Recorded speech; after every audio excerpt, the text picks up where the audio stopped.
self-employed, own a restaurant here in Tulsa. Been in the restaurant business since 1974 here in Tulsa. I'm a Navy veteran. I'm married for 20 years. I have 6 daughters and 1 grandson. If you could stop a second, Tom, why don't you take a look on your messenger? Ken said he's having a hard time with that invite. Yeah, I did, and I sent him. Try again. Ty, Okay. I apologize. Oh, I see. You got it. On. Sorry, Ty. Go ahead. Yes. Oh, huh? Go ahead about what? No. What's the Tuesday special at the restaurant? Whatever you want to say. No, today is Monday. I know, tomorrow. No, Tuesday is 2 for 2. 2 for 2 for $20. We Oh, have okay. a chicken fried steak, a chicken fried chicken with 2 sides each, and a drink. That's a whole meal for each person for $20. Hand-breaded chicken fried chicken, hand-breaded chicken fried steak. We do them ourselves. I think he's an authentic restaurateur. Yeah. So anyway, Ty, I remember meeting you at the Republican Assembly down at Golden Corral. So Yes, yeah, that's a couple of years ago. yeah, you were running for, I think, a city council race. Wasn't that right? City council, yeah, city council District 5. Yep. Mm-hmm. Yep. Yeah. And so, yeah, so Yeah. that's a couple of years ago. I'm kind of filling in while Tom's doing some technical I'm stuff. arguing with the tech. I have sent. Okay, there he is. Okay. And let me profusely apologize, Ken. I'm sorry. I've had this problem before. The waiting room goes away. I had 4 people in it, and now you guys are there. I thought I might see D'Ambroso. Ken Reddick, thanks for showing up tonight. We appreciate you being here. Ty Walker, also, I've just meeting you tonight, and again, I appreciate you being here as well. I hope you guys heard, and if you didn't, I'll review a little bit. We're going to try to do a 3 or 4 segments here. The first segment is I want to get it out of the way pretty quickly, and what do you guys agree on? We're going to kind of go back and forth. I want to have a discussion, not a forum or a debate. We should be able to just talk and have a discussion and a comparative analysis and quickly go through what you guys agree on. Then I'd like to belabor what you guys disagree on to kind of ferret out more detail into the weeds about what you guys disagree on and why you think your idea is better. And then after that, I want to move into a heavy concept of solutions and what you guys both think the solutions are, discuss them there. And hopefully we'll have questions from the 3D Politics page from our viewers. So kind of like cards, whoever's got the card that starts the round, does anybody, can either of the candidates think of anything? Well, let me ask the Oldhams and the Vans. Oldham and Van, you know the candidates. Can you think of anything you think they agree on that you might assert that they do? You know, they both have run businesses, had to deal with zoning, had to deal with licensing. I'm sure I could probably get both of them worked up on that issue. All right, what do you think? I was going to say pretty much the same thing. I think we can all realize that especially in this day and age, that licensing has been a big issue, and we could probably have a really good discussion about that. So in short, licensing, Ty Walker, you think that's a great idea, bad idea, medium? Well, yeah, permits and licensing is always a problem. You know, it's like in the restaurant business, you get ready to start a restaurant, even if you have an existing building, like the Tulsa County Health Department in the city wants you to submit a floor plan of where your equipment is going to sit. Okay, and it costs you $450. Wow. Gee. Well, you draw it on a piece of paper like this. Just make circles and say the oven, refrigerator, ice maker, and then get them $450. They come in and look at it. What do you think, Reddick? What a privilege, huh? Ken, what do you got on licensing? My issue with licensing usually is when a municipality has taxation without representation. I always disagree with someone that simply has a municipality that has a permitting fee, but they don't have an inspection after that permitting fee. It's simply just a cash grab for me to do business inside their city limits.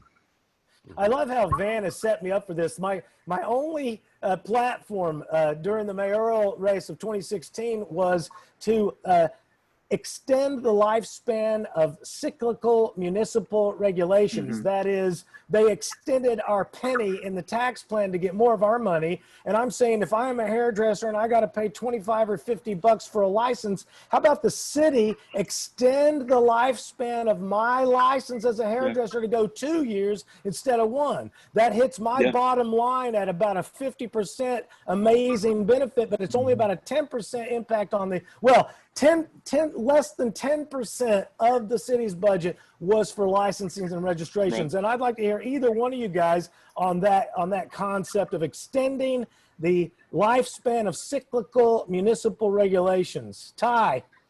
I mean, for one, I mean, I've been in the restaurant business since 1974, and to have a license every year for the same thing is kind of ridiculous when it's no need for it. So at the end of the day, it's just it becomes a nuisance to the business owner. Would it benefit you if that same money allowed your restaurant license to go twice as long? Yes, I mean, it's always a benefit to go twice as long. Right. But at the end of the day, why would you have to renew every year, every 2 years? I mean, what do you got? I've got to ask. Oh no, Ken, you go ahead and answer. Then I want to chime in. Well, I would agree. Yeah. Even if it just double the cost, it lowers the overhead immediately on the kickstarting. You don't have to. It frees up your schedule at the very least. And if I can be certified to drive for 3 years, that's way more dangerous than allowing me to run a business for 3 years. So just extend the timeline, extend the actual licensing schedule. That's more input than I got from GT. What do you got, Oldham? Well, I was just going to mention the Oklahoma Constitution says in Article 2, Section 7, that no person shall be deprived of life, liberty, or property without due process of law. So my question is, where is there any justification for any licensing or permiture, which is a grant of government? Don't we already have the right to freely open a restaurant, freely open a construction business, or whatever? Oldham wants to fix it from the beginning forward. So we're going to have to reverse some of this in the engineering.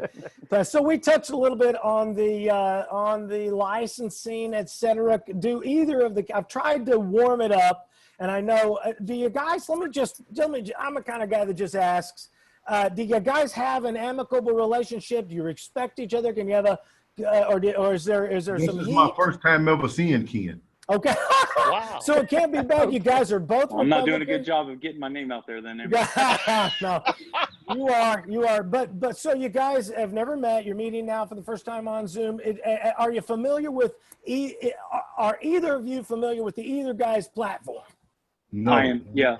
Okay, Ken, I'll put it on I you. learned of Mr. Walker in 2018 when we both ran for city council, and I was looking for someone to support in his district.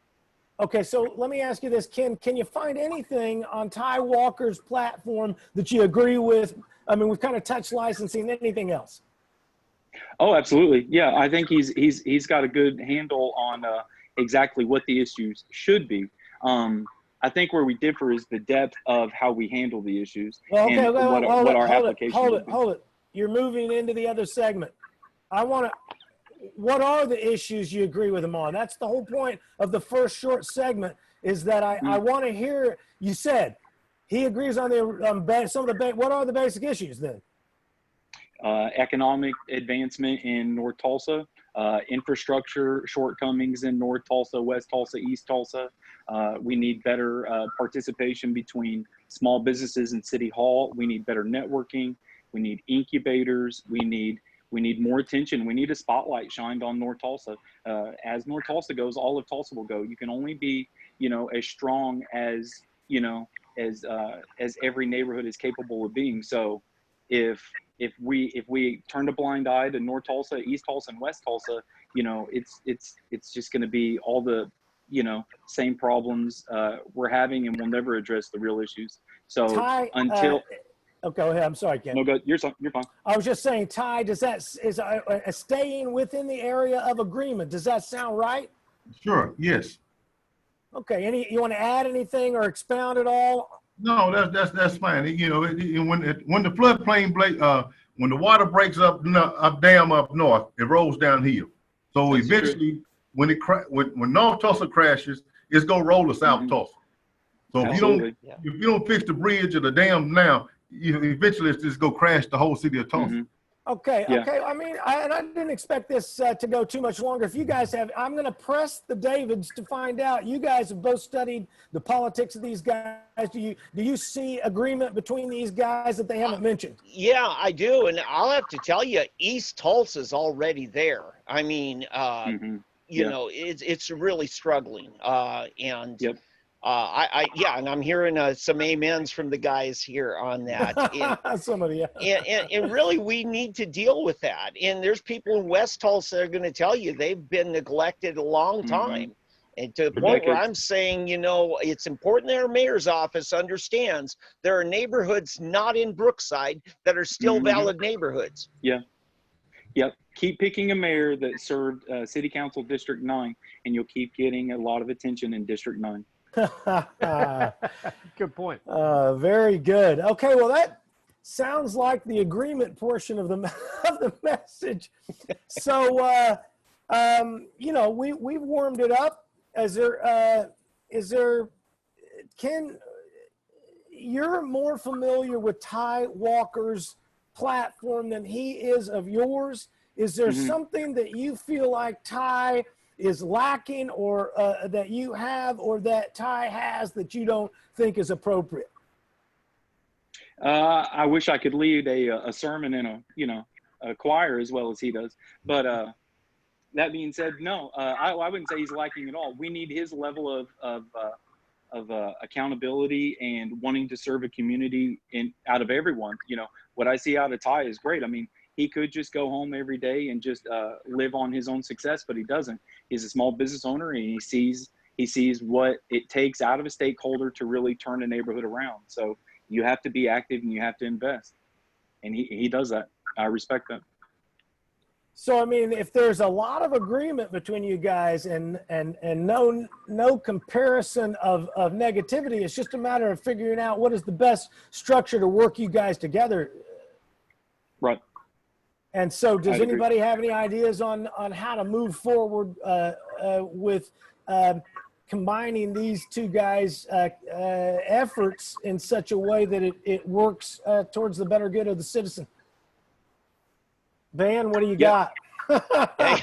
I'm really appreciating this. And gentlemen, I want to say you've lived up to my expectation tonight. I didn't expect you guys to go dirty or salacious or anything, because I'm just, you know, I feel like I got pretty good instincts on human character, and you guys are great. And, you know, my thing is, I think you both agree that we're not being served right now. And if you've heard Tom on any of our shows every Monday night, you know Tom agrees with you so much that he threw his hat in the ring last time around. So I really would like to, you know, see what are the biggest needs that have to change and can't wait another 4 years. Oldham, what do you got? Yeah. Well, I want to hear the answer to David's question. I'd like to start with Ty. What was the question again? What are the biggest needs that have to change and can't wait 4 years? Okay. Economic development. You know, economics is not always has to do with just the monetary side of it. You know, if you want to change a man's perspective or change a man's heart, change the economic situation. And I guarantee you, if you change the economic situation, you can help change his heart. His heart will move in a different direction. It's just because of his living conditions.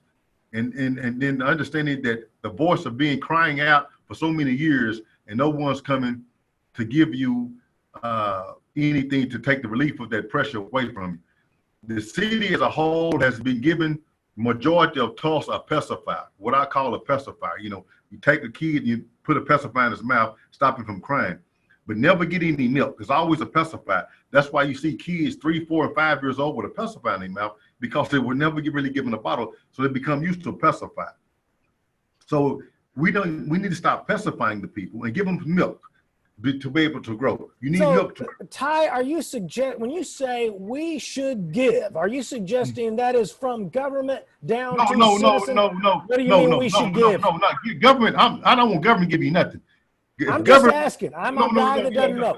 right. What I'm saying, giving them the things they need to progress economic situations, put businesses and jobs in their community, where a single parent is able for their kid to go to school 2 or 3 blocks from their home and being able to work in the same area that she's sending her kids to school, or they're sending their kids to school, where they can be able to watch their kids and help raise their children. Right now, what we have in North Tulsa is all the kids being shipped south. Okay? And the good kids from the south side have been shipped into Booker T. Yeah. Right? And so now our parents that's on the side, we don't have the ability to go see about our children on the south side. See, we're still suffering Woodrow Wilson's segregation policy by reversing it. I mean, it's literally ridiculous. The Democrats ruined us 100 years ago, and we're still, Ty, if you ask me, you're describing the problem. Do you think the busing fixes anything? But see, at the end of the day, I look at black communities also as fault also for allowing that to really happen. Okay? I'm just being honest with you. I'm going to always be honest with you. At the end of the day, we have to take responsibility for everything goes on in our community also. If we allowed, then we wanted it.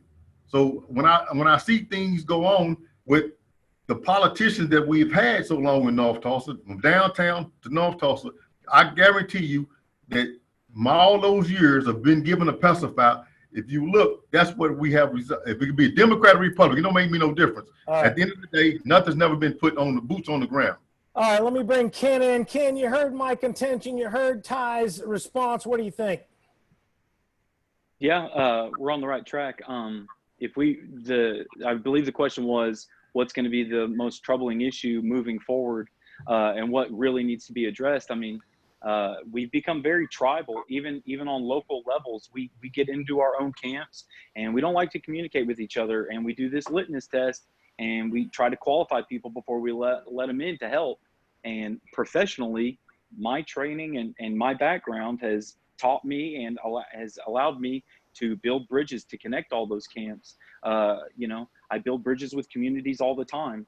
I need access. I need to help them. I see an issue and I know who can help, and I connect the two people together. I get people on the same page with 2 separate visions all the time, and before you know it, they're solving each other's problems. So you'd be surprised what North Tulsa can do for South Tulsa and what East Tulsa can do for West Tulsa if they would just collaborate.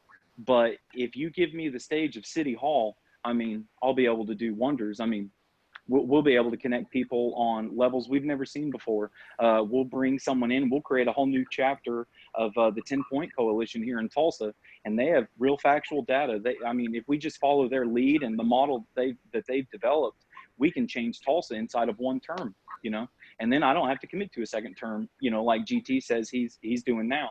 But I can leave and go live my life, run my small business again, raise my kids, and allow the legacy that we've implemented to live on.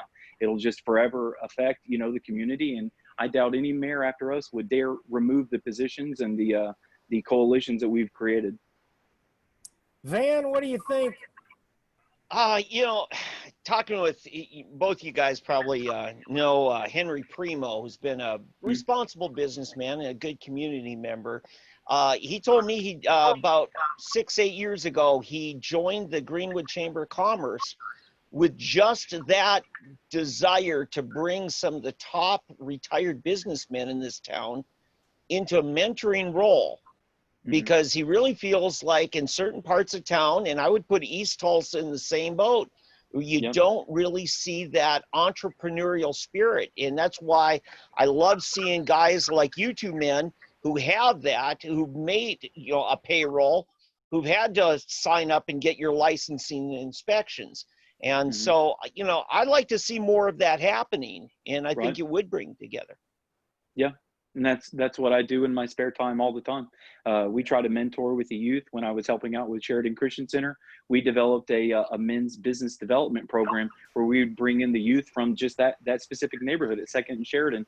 We would teach them how to develop a resume, how to dress properly for an interview, what jobs and careers they could get on the path now at the age of 15. And they think they would never get to college, or that, they couldn't cut it.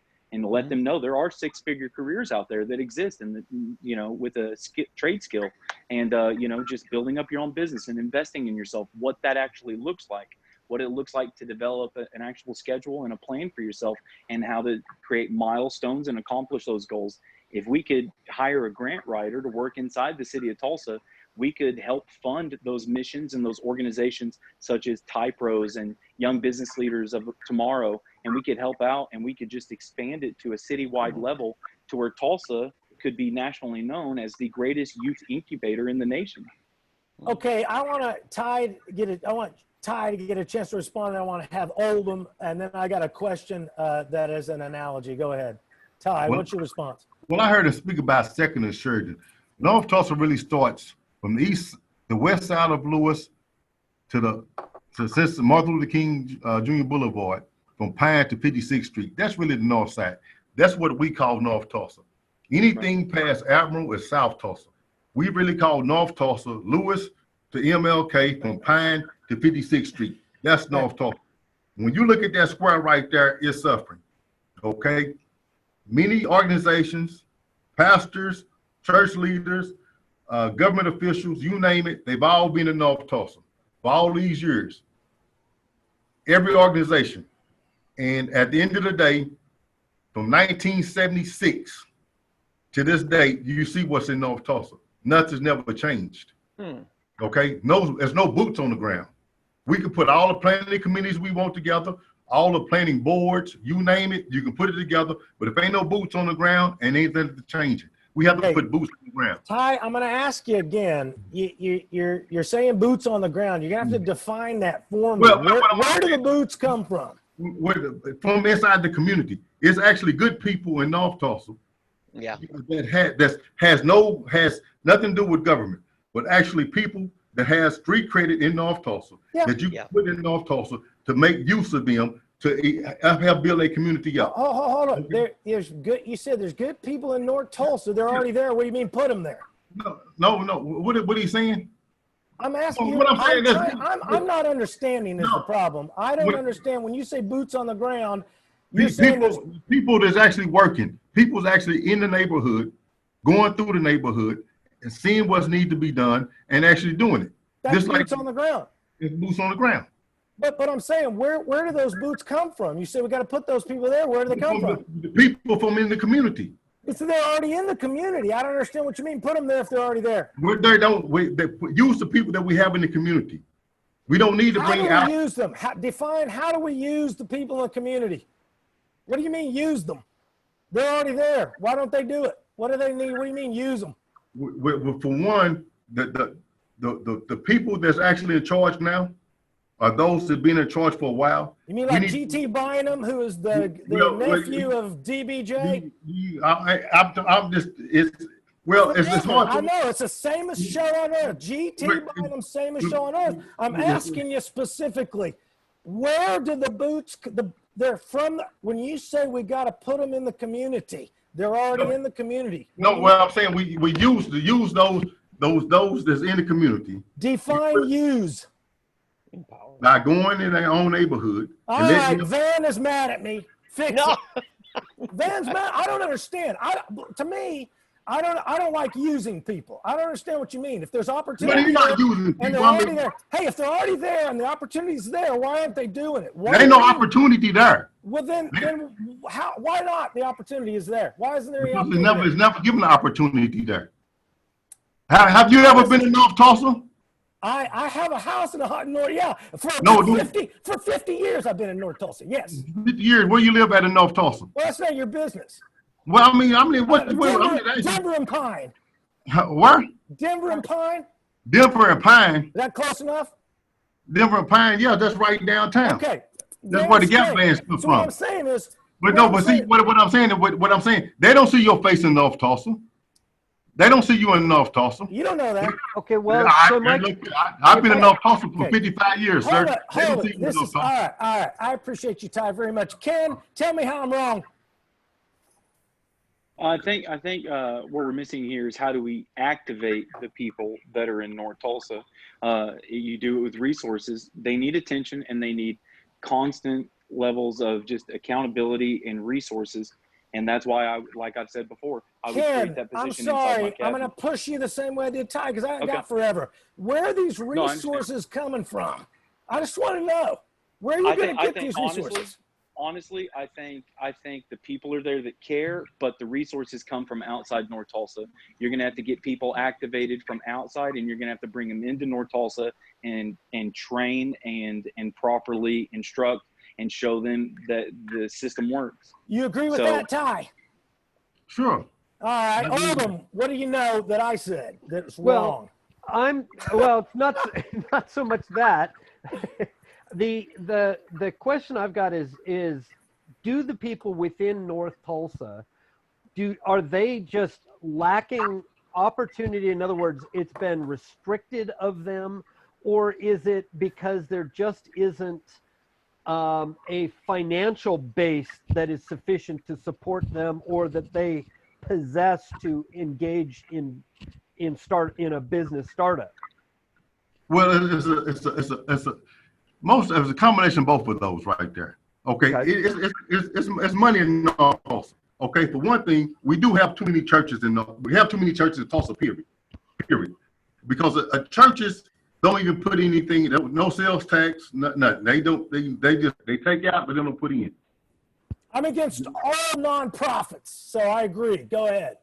Well, no, you can't be against nonprofits. Oh, I'm against all nonprofits, but go ahead. But I'm just saying, so at the end of the day, we have to bring viable businesses in North Tulsa to produce a sales tax base. Okay? And once you start producing a sales tax base, then you're able to put other things in place. We don't even have a sales tax base in North Tulsa.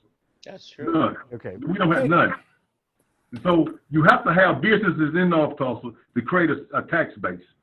Okay, tax base, people have jobs, they pay sales tax, they pay property tax, they buy homes. Okay. It looks like I'm the only guy. It looks like it's going to be me against the other mayoral candidates. Here's what I know. When I ran in 2016, they came to me and they said, hey, we'll support a grocery store in North Tulsa. And what I found out in the discussion was what they mean by the word support is I'll go down there and buy what I need whenever I need it. They don't mean I'll stock the shelves, invest it, make sure it's secure, and make sure the shelves are there ready. So supporting a grocery store in North Tulsa hasn't worked, even though they say I will support a store in North Tulsa, because they don't mean I will own a store and run it in North Tulsa. What they mean is I'll shop there anytime I need. That's what they mean when they say support. What I know is that you can open a business anywhere, and on Denver, where they never see me. There's a gal that teaches piano right there on Denver, because now it's high traffic. Ultimately, it will be commercial. There's another gal that does hair. There's a vaginal spa right there on Denver. Look it up. And so although they never see me, I'm sure down there a lot. But what I'm saying is, if there's a business opportunity, business people go there. And the idea of using people, or I think, Ken, you said we need to take resources from somewhere else and put them there. Again, this is just simply forcing people around and thinking you're gonna spend money here and there and fix it. If the answer here is to remove the restrictions from the citizens, get rid of the zoning, get rid of the licensing, get rid of all the things that are keeping the creative people down, and quit worrying about all the other stuff. Gentlemen, somebody fix me. No, you're right. But now you're getting into our other plans. This is what I meant when I talk about the depth of the issues. We actually do have a business plan, a business model that reinvigorates North Tulsa. It's called agri-leasing. We partner with local farmers, and we can drive traffic up to North Tulsa. People act like food deserts are just where someone doesn't want to, make some money, and a grocery store doesn't exist.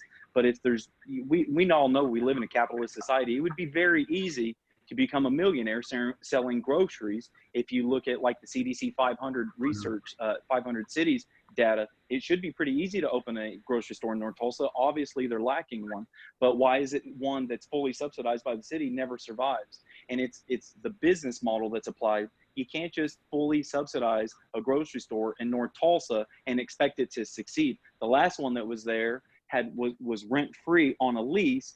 And what did that save them? Maybe $5,000, $10,000, $15,000 a month on that level of square footage, from what I've seen, the price per square foot on a retail shop like that. So you save that much money, and they're still in the red. So It's Ty, just what's all your about your actual response? model. What do you got, Ty? You have to open up opportunity, economic opportunities to the people. You have to. You know, ain't nobody asking the city or the government to give them anything. Nothing. Right. Nobody's asking anybody to give them anything. All they want is the opportunity. Okay. Right. You have the opportunity, then you'll be able to do something. But if you don't ever get the opportunity, how can you know? How do you know? I've seen 2 grocery stores within a half a mile of each other. Best Shed and Safeway survived from the 60s all the way to the 80s, 90s, early 90s. So it's possible to be done. It's not impossible. It's just opportunities haven't been there. That's the whole. Ty, were those stores you're talking about? Because I was there as a kid in the 60s, and were those stores run by the people from the community that loved the community? Safeway was owned by whoever owned Safeway. Best Shed was an individual owner, sole proprietor. He was Mr. Gibbs. He was there. Banfield's Meat Market was there. We was out there for 48 years. With the restaurant. So we survived. I mean, it's the opportunity. Well, to me, the answer then is to get somebody from that community to love that store or grocery store or business into the community, and the communities that there that will love them back. If someone from that community can create the entity that the people from that community need and love, then it's a symbiotic relationship. If we try to transplant it from somewhere else, we're not transplanting from nowhere else. I'm not taking nothing out your pocket. We don't want nothing out your pocket. I'm not talking about redistribution. I'm talking about what Oldham said. We don't want no tax dollars. We don't want none of that stuff. Government gets in the way. All we want is the opportunity in North Tulsa and East Tulsa. That's it. Don't nobody want to give them nothing. I'm disagreeing with. I'm disagreeing with the concept that we move resources from somewhere else in there, that we build up the community from within the community. Go ahead, Oldham. Because this happens. It's not unique to North Tulsa. It's everywhere. But when Ty, when you say we just want opportunity, what do you mean by opportunity? What? All it is. It's just like okay. It's just like let's just say like the BMX deal, right? What was the tax break was given? Okay, free headquarters. You saying what was the tax break they was given? You see what I'm saying? Or you see what I'm saying? So we don't get that opportunity. And if I go put up a grocery store in North Tulsa, I got to start from the ground up. Everything's got to be paid for from the ground up. I don't get no tax break. A $10,000 tax break to me is just like a $10 million tax break to a big company. You see what I'm saying? We don't get that tax break.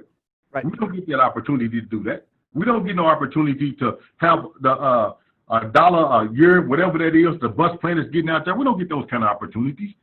That's, right. That's, you see what I'm saying? So that's all we want. Yeah, that's crony capitalism is what that is. That's the bus thing with GT. And that's nothing but crony capitalism. I'm saying, but we don't get no tax breaks. When I open that restaurant, nobody give me no tax break. They don't give me no tax break. I pay sales tax and federal from the day one. We don't get no tax break. And I have 8 to 10 people work for me all the time. I don't get no tax break. I mean, I create jobs. So what's the difference? They're giving me a tax break. We're gonna touch I think this. Just so you know, Ty, we're all small business people here. Yeah. and none of us have gotten tax breaks. Ever. But what's the opportunity though? You know what I'm saying? 65% of the homes in North Tulsa is on government assistance. 65% of every household in North Tulsa is on government assistance. Wow, I did not know that number. You don't live on Denver and Pine. But anyway, 65% of the homes in North Tulsa is underwater. Government assistance. Okay, so they don't pay sales tax. They don't really pay property tax.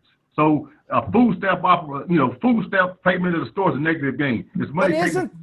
Isn't that resources into North Tulsa, government assistance? Isn't that what you wanted? No, that ain't what we want, man. Well, what do you mean? Government assistance, money in. Come on, man, it's a negative gain. Look here, check this out. Okay. At the end of the day, it takes resources, right? So, and opportunity. You don't have that in North Tulsa. You can dress it up any way you want to dress it up, make it sound like any way you want to make it sound. It's not there, period. It's not. It's not. And so at the end of the day, until it's open up and a level playing field is able body for those over who's able to open up a grocery store, there's plenty of money in North Tulsa sitting on it. Plenty of money in North Tulsa, but they don't have the opportunity. They don't have a lane. So I want to know, because I'm not running this race, but I got all sorts of thoughts. Ken, do you agree with what he just said? Based on, well, I've got my own ideas. So I would follow the model that was a huge success set by Dewey Bartlett when he unleashed all that job growth that we're seeing now off of Highway 169. Every one of those big manufacturer buildings, Warren Cat, Amazon, all those big giant manufacturers and warehouses that are over there now are taking advantage of the zone restrictions that we removed.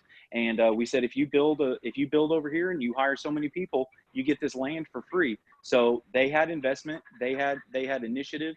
They came in and you saw outside companies move to those areas. You saw Warren Cat move to that area.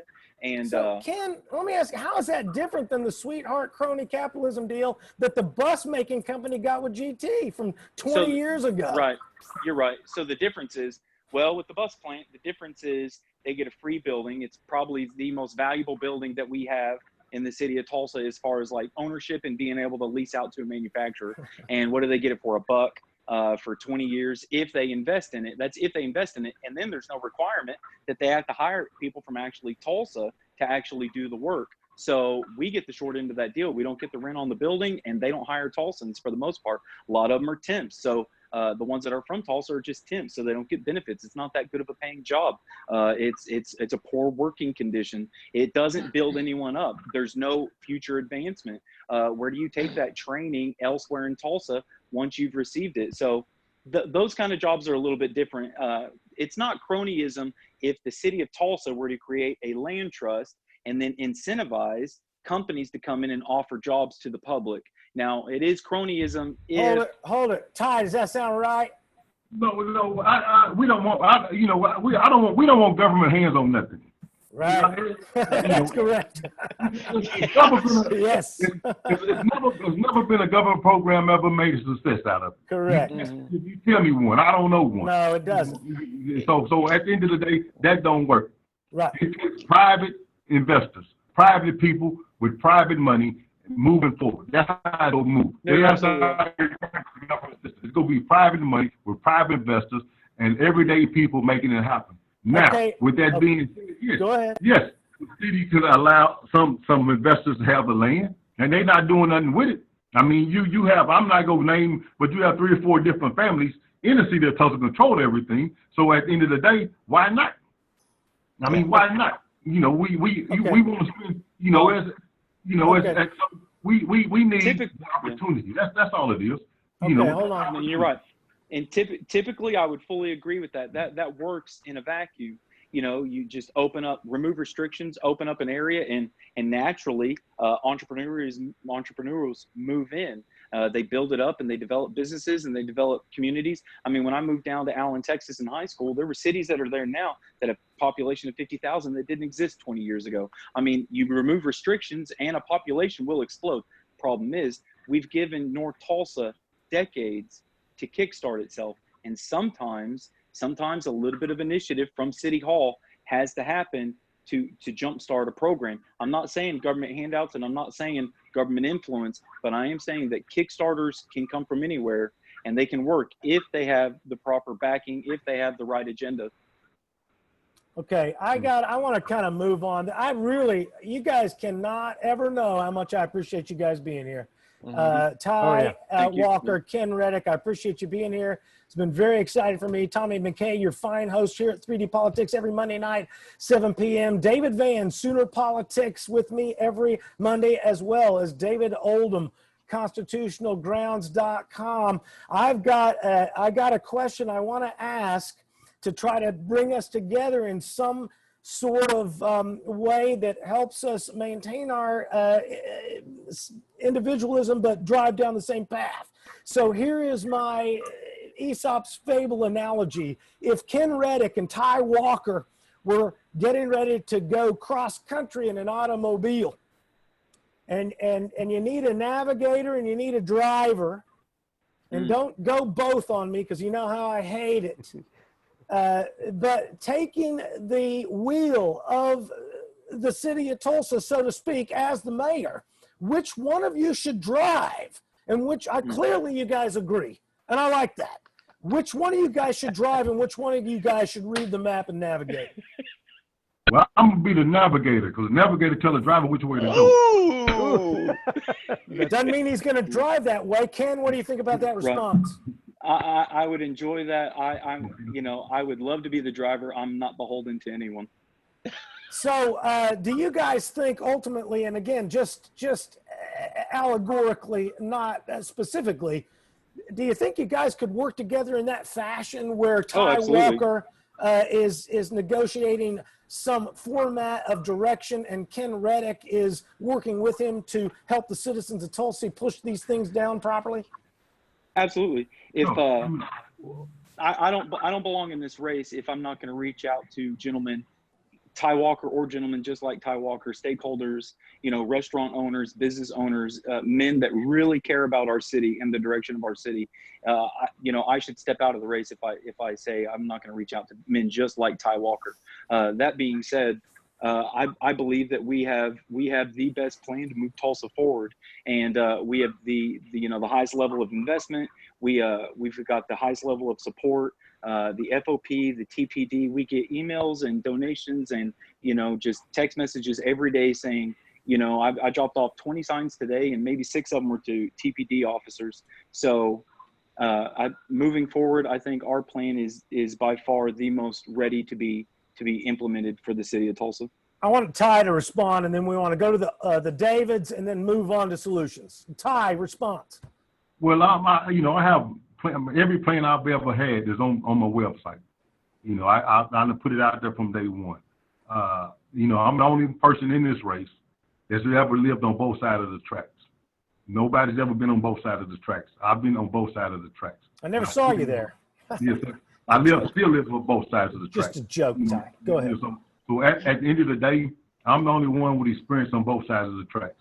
Nobody has the experience that I have with people. I'm a military guy.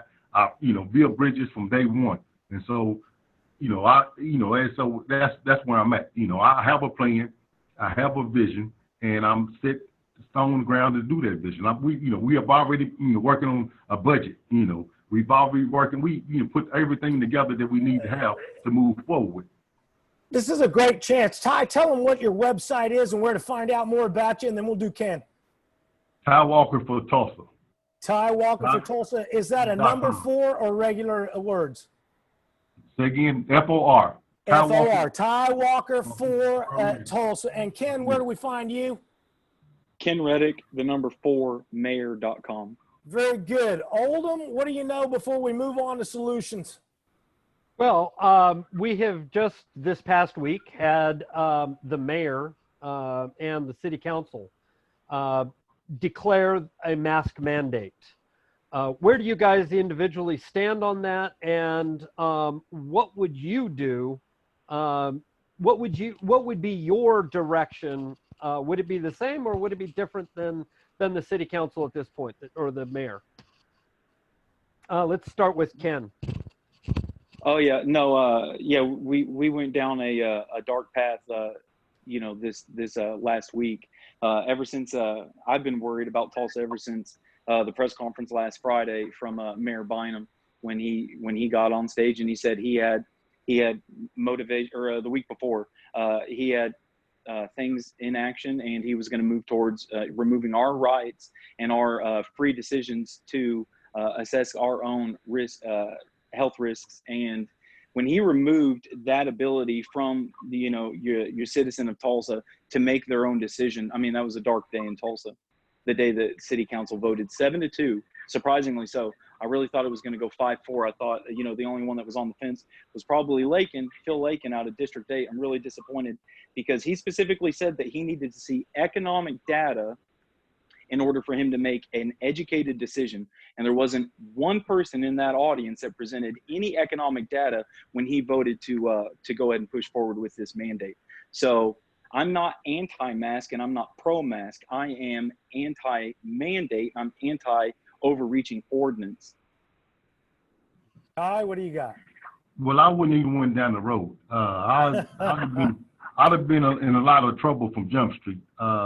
I don't even believe I've ever sat down. I mean, I just, old people used to tell us, if you don't feel it in your gut, you know what I'm saying, you have to trust your gut sometimes. And so I've never really felt it in my gut. So, I'd have been really lockstep with the governor. I don't see, the mayor not being in lockstep with the governor of the whole state, for one thing. But I never really went down the road. I'd have been in trouble because I really wouldn't even close down. I'd have took my chances that way, to be honest about it. Ty, I used to run a restaurant, managed a kitchen for a couple and a half years before I got out of it. And I will tell you, the most unreasonable city people you'll ever run into is the Tulsa Health Department. They have no idea how to run a kitchen, serve a sandwich, or wash their own hands, much less where your hand washing sink needs to go, besides up wherever I want to shove it. So if you're in the restaurant business, you got my sympathy right off the bat. You're operating a 23% margin right off the bat. No, it's down to 18% now. Yeah, well, I ran a much better kitchen than you did. I don't. Oh, wow. I don't There see you these. go. I had 23%, buddy. So, eat it. It's a restaurant business. You can say that. Yeah. So anyway, what is your restaurant? Because I like to eat. Where is it? We have two locations. We have Evelyn's out by the Aerospace Museum out on East 74th Street. Okay, that's where Mr. Boiler likes to eat at. My mother's sister there. I'll avoid it. And What's then the other one? we have one of Jay's Next Generation. It's down on Arch and Greenwood. I'll try that one. Right on the I corner know. of Arch and Greenwood. Ken, I know you run I guess it's roofing and fence though, right? Because the fence is one I want. Right. Yeah. So I got run 100 two foot of businesses. fence. I got 100 foot of fence right down there at Denver and Pine. I need you to run. All Got a right, double lot right down there. Okay. So I'm going to try to use both your businesses because I like both you guys right off the bat. We're going to try to move into solutions, but before we do, Oldham. Van, I haven't heard from you in a while. Yeah, just waiting to step in. So, fellas, what I'm noticing here in what we're talking about, we're dancing around this, but we really aren't talking about the elephant in the room. In my mind, it has to do with our culture. And I think of various communities around the metro area that are very unique. Their ethnicity might be different, but more importantly, the culture is different. And I admire about you men, and I'm calling you men because it's what in many ways we're seeing a lack of, is empowering men to be the leaders that they can be, the developers, the entrepreneurs, and the kind of people who can find solutions. What I've seen happen, and I'm going to surmise, I wasn't here at the time, but in the 70s when we ended segregation, we lost a lot of Northside merchants. And I think we're reaping what we sowed back then, a community that doesn't identify with the entrepreneur. But I think I'm not going to talk condescendingly about North Tulsa because there's some incredible people there, and there are many problems in other parts of the city. But what can we do? Here's my question. What can we do to improve the culture all over the city, to empower people to be what their God-given talents and abilities allow them to do? Ty, what do you think? You have to start with the culture downtown. It's the culture of downtown. You have to start with, the culture of downtown Tulsa. Then it moves forward, okay? Then the people that we elect. We have to be very, very careful of the people who we elect. And so it's just the culture. So, and then when you keep the same people elected over a number of years, the culture have a tendency to come engulfed in themselves. So we have to change the culture of downtown from top to bottom. I've been, my campaign staff here has been on me saying I can't go in City Hall and fire everybody. I don't know. Yeah, I'd be right Sounds there. good to me. I'd be cheering you on. I believe you have to change the culture, especially those who's been in charge a while. You have to sometimes get younger and get a different, different look and a different generation moving forward. Sometimes even with football and basketball coaches, they get to a point where they can't relate with the younger people because they're still stuck in that culture, that time zone that they're in. And so you have to move forward. If we're not willing to move those out that's been there a while, then we're not going to never change because that same sound is going to stay there. And what happens, we get to hearing the same sound and they become numb to us. And so we don't hear anything else but that sound. And so we have to change the sound, the look, the smell, and everything about downtown Tulsa first. Ken, what do you think? I think downtown Tulsa is doing pretty good. I mean, they seem really, revitalized, and there's a lot of growth down there, especially since Bynum pushed that new sales tax extension, and he wants to build that $100 million park down there. I think the other communities finally need some attention. There's a lot of derelict parks all over Tulsa. Yes. I would change the level of investment that every community feels like they're getting. I'd like to start what I call the mini gathering place. Let's build someone a gathering place in every community across Tulsa. Let's just reinvest in the actual specific neighborhoods across Tulsa. Let's give Hartford Hills a nice park. Let's give Reservoir Point a park. Let's actually get into East Tulsa and give them some of their parks back. Let's actually invest and let communities have their own gathering places. I think that's how you affect culture, across an entire city. You show them that, City Hall does care. They do care about your neighborhoods. They do care about your streets. I dare any one of you guys try to ride a scooter down, Charles Page Line. You won't make it far. You'll tip right over. There's potholes everywhere. You'd be surprised that the same contractors or the same city is in charge of the streets at 81st and Harvard that's in charge of the streets in West Tulsa. It's shameful how we treat some of our communities. So it's no surprise that we're so splintered and so naturally segregated because we don't feel the same level of attention from City Hall.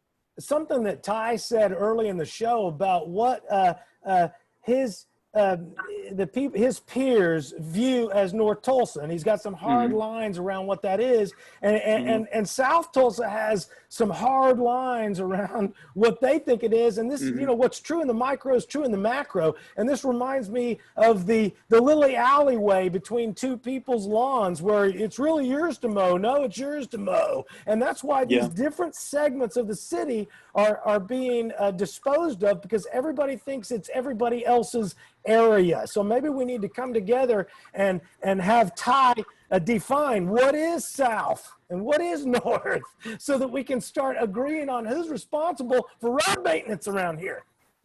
Right. Yeah. So let's talk about solutions. Ken, you were kind of slipping into it there with some of your comments. Ty, do you have some idea of your first 100 days? What are you going to do to fix this thing? Well, for one, I would like to really change the makeup of the city council. How do you do that? This is what I see as a big problem too. You have 9 city councilors. What right does the city councilor have a vote to say what happens in each other city council district if it's not really an ordinance or something to the effect where it affects the whole city? It's just like the moratorium that District 1 wanted to set no more dollar stores. Okay. Now, I told Vanessa, I'm not boycotting a dollar store. I'm not against any dollar store. I'm a business guy. So I'm not doing that. But I would stand with you for the simple fact this right here. Don't other city councils have a right to tell what goes on in them districts? We need to get away from that.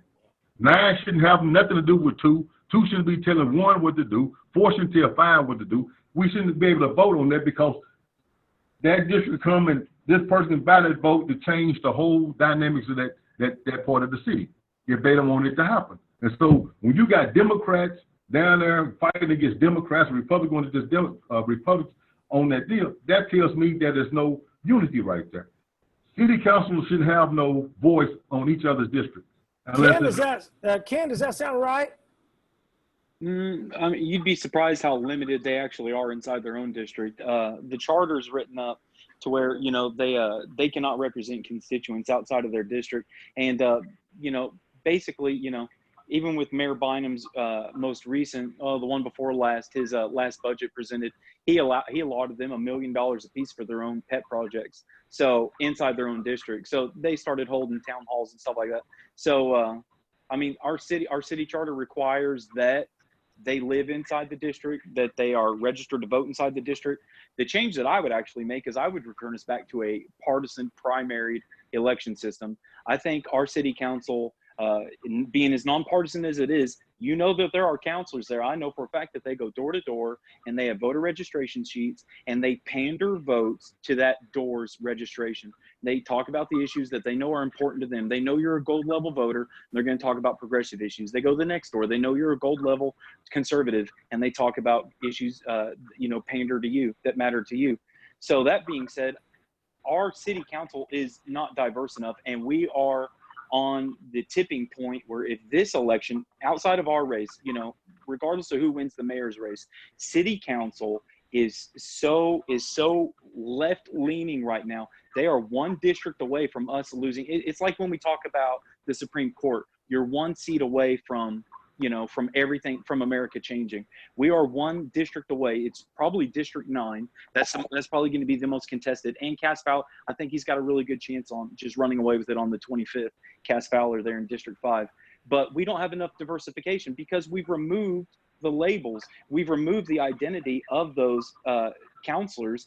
And, you know, now it's 6'3" women to men.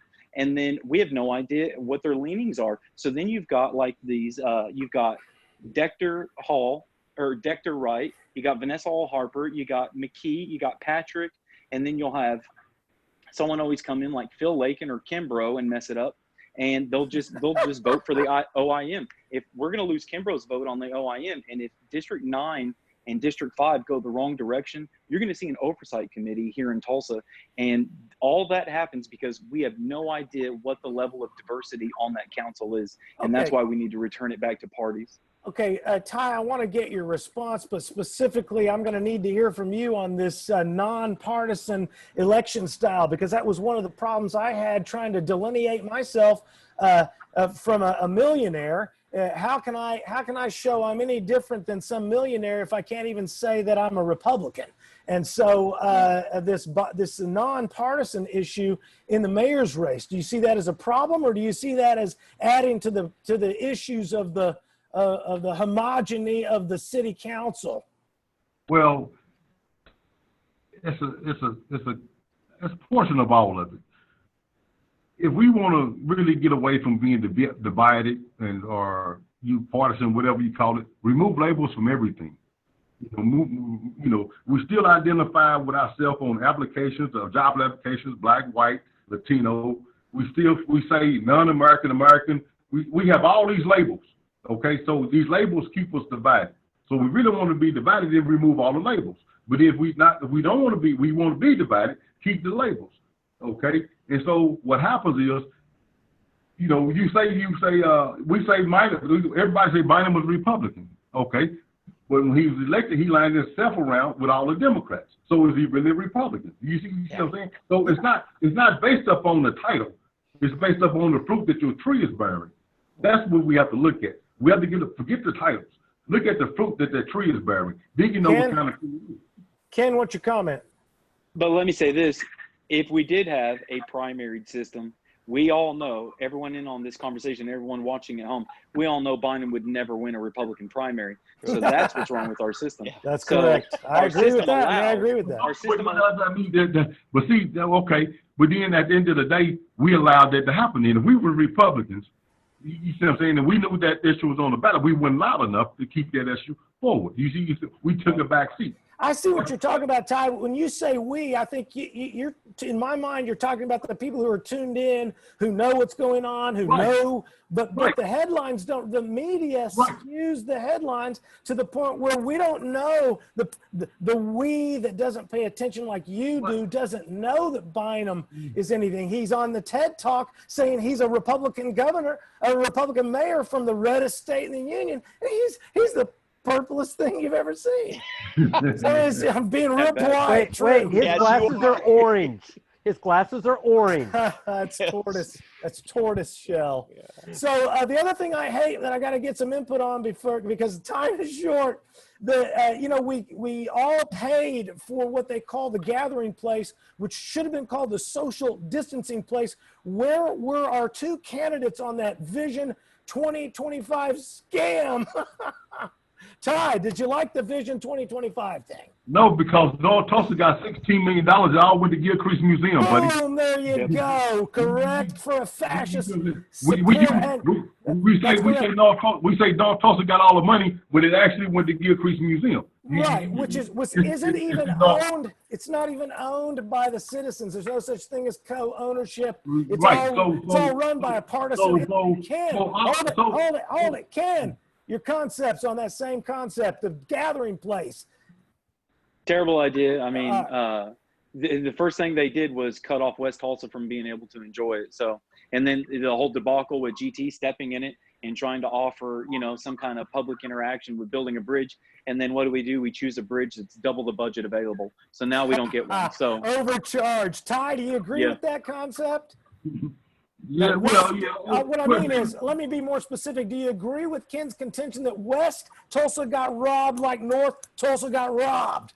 Yeah, Northeast. There you go, kids. I'm winning. Got robbed. I mean, that was and then you have the bus people in.